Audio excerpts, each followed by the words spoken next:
Jai Hind viewers, welcome to My Startup TV. I'm your host, Major Sunil Shetty. On the occasion of Kargil Vijay Divas, we pay homage to the brave souls who sacrificed their life during Kargil and various wars India has fought since independence. To mark this occasion, we have dedicated today's program to soldierpreneurs, veterans who have turned entrepreneurs. In today's panel talk, we will be discussing the journey for a soldier from army or armed forces to entrepreneurship. What it takes, what are the difficulties, what are the challenges, how does the transition happen? Is it smooth enough? So to discuss this, my panel is Colonel Meena Arora, who has served in the Indian Air Force for over a decade. She's also a certified coach, counselor, and NLP trainer. My second guest is Brigadier Deepak Bhatt, who is the founder and CEO of SmartDrip, and Colonel Uday, who is a software skill trainer, career counselor by profession, an entrepreneur, and founder of and director at Unique Touch. Welcome to the show, and welcome to the show, Meena. So let's start, Colonel Meena. Let's start with you. You belong to the initial group of women officers who got into the armed forces, and then you made the transition from being a soldier to the entrepreneur world. How was it? How was this journey? Was it smooth enough? Was the civil world ready for it? Yes, I would say that it wasn't very smooth because the whole 10 years or whatever I've been doing in the armed forces was totally different. And when I stepped into the civil streets, the demand of the work was completely different. The audience, or say my people for whom I had to do something, they were totally different. But for me, the journey was a little different because when I was in forces, I was into radar controlling and intelligence. But then, I think all the Fauji's will vouch for it, that we all have been, kind of commanding more than 200 men at one time, even at the age of 23, 24. So from there, I picked up psychology and I realized that everything cannot be done by force. And there is a lot that we can do only by understanding people and then convincing them as per their psychology. So this subject I picked up as an interest. I started reading on my own. So when I got an opportunity, I would say, to think about my second career, I started looking for these opportunities in life coaching and psychology. So the biggest difficulty that I had to face was I had to compete with people who have been, working in this field for more than 20 years. And I just stepped into this. But then, thankfully, to the experience that I had and working with so many men of all different age groups and different places they belong to, I had good understanding. I still have good understanding of people, and I picked it up very well. I started doing one-on-one coaching. I just wanted to help people to clarify things in their lives so that we can make our lives much easier only by clarifying things. And this is what I. Yes. So, Brigadier Deepak sir, you are into a very unique, venture. Do you want to talk about the venture, what it is all about, and how did you get into it? In the service, I was a group testing officer, and right from that time, HR was quite of an interest. And then I joined an organization called Paramheet, which works for mental health. And that is where I started realizing that people are in a turmoil, particularly now with the pandemic, etc. There's a lot of stress. And as a stress buster, what all can be done? So gardening is a great stress buster. And when I realized that urban population is really in a need to have a stress buster, which they can look after on their own. Meditation is one of the solutions, all right. But then with gardening or balcony and terrace gardening, you get to see the growth on a day-to-day basis. And that is where people will get their satisfaction. So I thought, if that be the case with the hectic schedules and frequent moves out of town for work, etc., the terrace garden or balcony garden, the plants are going to die. And it happened with me. And that is where I realized that I must do something whereby I help out people as well, the plants, because plants are like children. They require nourishment. And that too at the specific time. You can't say in a day, I'll give you water sometime or the other. If it is a regular water, and in these days of water conservation, it's very important to use minimum water for maximum effect. And that is where the idea came in of drip irrigation, controlled drip irrigation for balcony and terrace gardens. Subsequently, this can be, enlarged the scope because it depends on the type of pumps that you use. And that is where the idea came in. And then, of course, the iterations took place, and that's how the journey actually started. So, Colonel Uday, your company is called Unit Touch. Do you want to talk about what is Unit Touch all about, and how are you making a difference to the, to your clients or to your people who work with you, and what have you brought in along with you from the armed forces that you're able to use now in your venture? Firstly, I have got this unique touch which specializes into soft skill training and career counseling, which is there. After serving in the army for over 26 years, for the sake of my children's education, I based them in Pune, and then I was working in the corporate sector. I worked in the corporate sector for about over a decade, to be precise, around 11 years.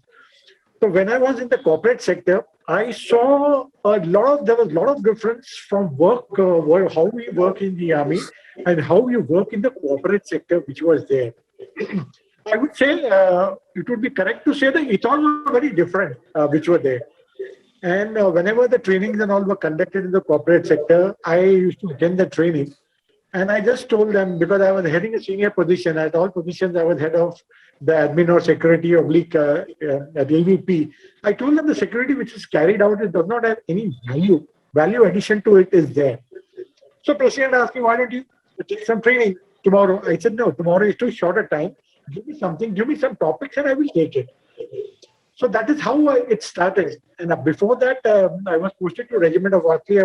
I was handling the training, which was there. So when I started this unique touch, what I felt, there was this gap existing between the corporate sector, which was not there. So having served in the army, carrying the ethos of the army, what was taught to him, I started, amalgamating that into my training of army, into the corporate sector, be it leadership role, be it communication. The biggest, I found that they were not being able to communicate properly, whether it's an email or a verbal communication. And there was no question of feedback. The aim was you just write an email, you should have sent an email. That's the end of it. There was no follow-up. So that is what I thought that certain things were lacking. And now once I started this, so I could merge my experience of the army and corporate sector. That was one. Secondly, I started career counseling. Now, how it started career counseling was just by chance. When I was in Nasik working for the Jindal, I was staying alone. The family was based at Pune. So I used to, a security guard came to me. I said, my son wants to join army. Can you help him? I said, why not? So I used to take him in the ground for training at about 5:30 in the morning. And that's how it started. And, it certainly began that 4 or 5 people could join, 2 people could join artillery and 2 of them. So it became a word of mouth. This officer is there and he's doing it free of charge. So I was doing it was my passion.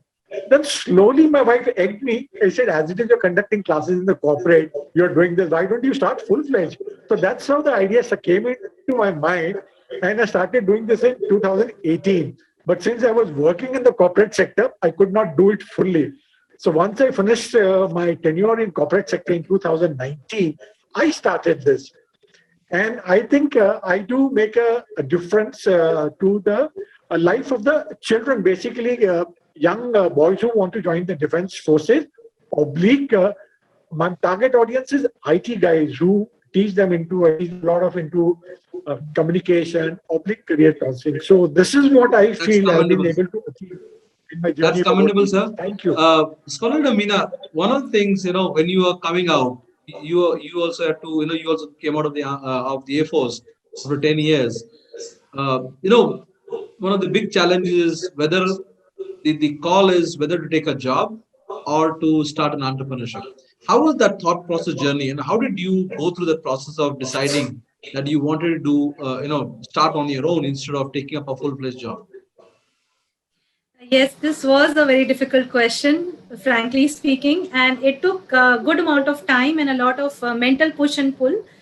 But there was one thing that I believe, that yes, there was a time that I wanted to prove to my family, and there were career needs, and there was a josh that I wanted to serve my nation.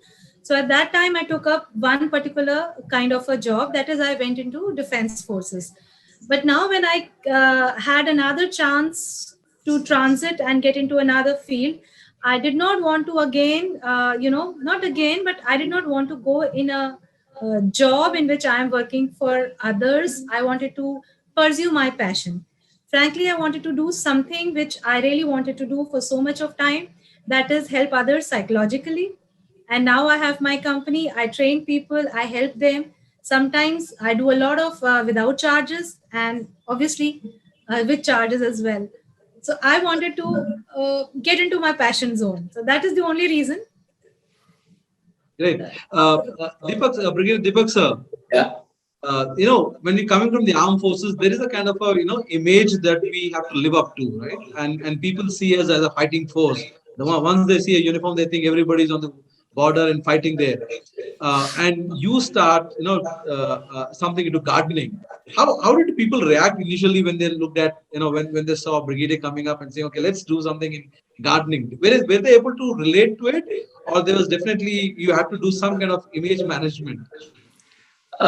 Classically, I won't call it image management, because you see, if you understand the pain point of the consumer or the customer, you can relate it better to the consumer's requirements, because his pain point is that watering the plants at the right time, in the right quantity. Because normally what used to happen is you take a bucket of water and start watering the plants. But it doesn't happen so well. You may waste water in that, and it's got quite a lot of effort taking the bucket and then trying to water the plants and things like that. So you understand the pain point, and if you see the product fit, how does it fit into the market? Because today the urban lifestyle is very hectic. Workspace is increasing, particularly now from working from home. There is no 9 to 5 job now. It is morning to evening or throughout the night and things like that. So it's quite interesting for people to get a gadget which will help them in looking after their plants, because people love plants, you love greenery, it peps you up, and it's quite an encouraging thing to see your plants grow. And that is where people, well, initially you are right, people said, oh, Brigadier, you are doing this. And that kind of a surprise was there. But then I helped them overcome that surprise by saying, yeah, this is one of the things which is essential. It's a good stress buster, and it's good for everybody. And more so, you get a natural surrounding. Instead of being in artificial world throughout, you get a natural surrounding. That's how probably I related to it. Colonel Uday sir, you were in a job and then you decided to get onto the journey of entrepreneurship. What message would you have for veterans who are out there, right now, kind of thinking, if they should continue the job or chase their passion, start on their own? What kind of message would you give to them? A message to them I would give them. Firstly, entrepreneurship is about passion, number one. Number two, one has to be patient, which is there. One cannot expect the inflow of money, what you get in the job from the day one. That is the biggest challenge. And as an entrepreneur, you have to leave your ego to the side and work for the betterment of whatever you're doing it. And I mean, you'd say, in my case, I'm a solopreneur, which is there. I mean, you should be able to rough it out, and you should be able to do your own things. Like if you're trying to do your own marketing, your own typing, your own advertisement, everything is there. And once you grow up and you have that funds or that, then you can start by hiring an office or something. I have seen people starting an enterprise, buying an office and starting in a big bang. But then finally, I found some of them were running show on the cash flow. Whatever returns they were not getting it. So we had a discussion. I said, no, I can't do this because mine is soft skill training and career counseling.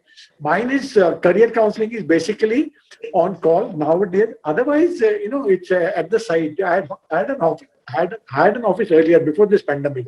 But being a soft skill trainer is always on the call. I generally go to the clients, the place which is there, or in the schools which was there.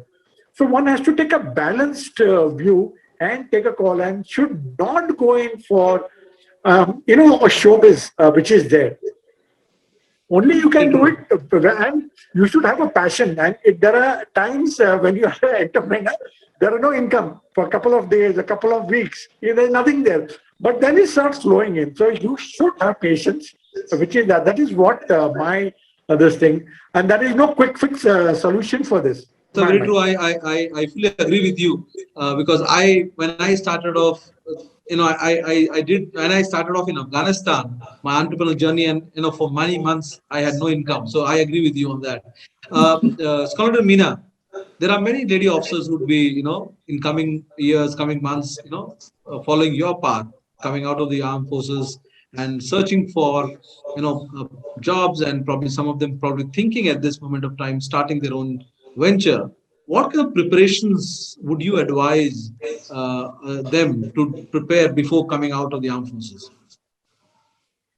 First of all, I would really I should compliment ladies because they have to do a lot of household work. They have to take care of the babies, and also they have, because they are, well educated, they are into career also. So once when they are coming out, I request them first to please try to delegate their responsibilities. Do not try to do everything on their own. I have seen ladies who will do every menial and from details to biggest of the task at the home on their own. But I request to try to look at support systems, delegate their work, and now whatever the creativity or the passion zone they have, please work on it, get some certifications to prepare themselves for the civil world, and just do what you love doing. Brigadier sir, yeah. The last question to you. You are starting your second innings quite late, in your career. What kind of preparation, especially when it comes to, preparing yourself mentally to be starting a venture late into your, somewhere in the late 50s or early 60s? Not late 50s, definitely early or late 60s, you can say. Anyway, it's never too late for anything. And secondly, my job as such is more of a liaison, more of an understanding of people's requirement, and meeting people, explaining to them as to what can bring in mental peace for them. And that's how I felt that age is not a restricting factor for me, for my job. And once I get to know as to what is the people's requirement, I visit people, I find out from them, I meet them, they speak to me, they explain their requirement. What I have noticed is it's easier to tell a person to give me his requirement, but it is very difficult to extract the requirement out of him. Because more often than not, we do not define our requirements correctly. So that is where your talking skills, your communication skills come in extracting his exact requirement and then assisting him in fulfilling his dream. So I don't find age to be a restricting factor in this activity of mine. Thank you, sir. Thank you very much. And I thank my panel for joining in today. That's all time we have for today. I look forward to hosting you on other shows in coming time. Thank you very much.